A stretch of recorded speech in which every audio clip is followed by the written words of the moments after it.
Hi there guys, it's Mike from MCQ Bushcraft here. I'm about on a pretty nice walk today. It's a beautiful day to be in the woodlands.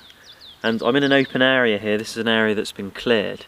And while I was walking along I spotted this silver birch tree here. It's quite a nice large silver birch tree. A lot of armouring around the base, so it's of a good age. But I noticed that it had a lower branch, a very healthy lower branch, which is something you don't see very often when you're in a forest, because a lot of the branches will be at the top holding those leaves, getting that sun exposure. But in this open area here, this lower branch is doing pretty well and it's quite healthy.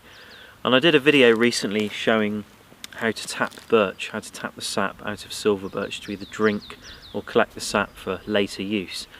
And there are many different varying methods out there, but in this video today, now we've got this lower branch here, I wanted to show you probably the safest way of tapping birch, getting the sap out of the tree.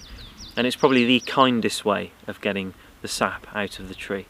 And all it requires is the breaking of a small twig or branch, or multiple branches, even small ones that are just a few mil in size, and the sap will flow out just as readily as if you bored a large hole into the trunk of the tree. And if you have a look there, you can see that the sap is flowing out of these two twigs that I've broken off. And it's flowing just as quickly as if I'd have tapped into the trunk, and all I need to do is put my bottle there and tie my bottle to it, and I could even snap off even more branches and have lots of them feeding in and get quite a good flow of sap going into that bottle that would fill up in no time. So I thought I'd show you this very simple technique of getting the sap out the birch tree.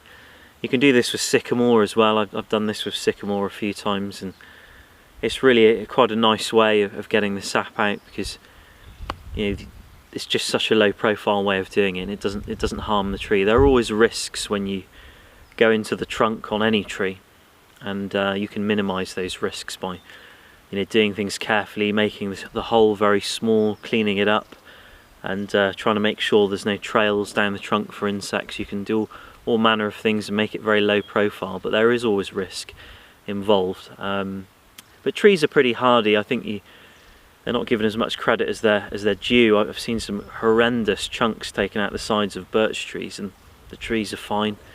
And lots of other trees around here, some serious damage, and yet they're still alive and kicking. Probably not as healthy as they once were, but they're still okay. So again, nature has its way of dealing with things, but it's always nice to approach things in that low profile way and try not to impact it too much.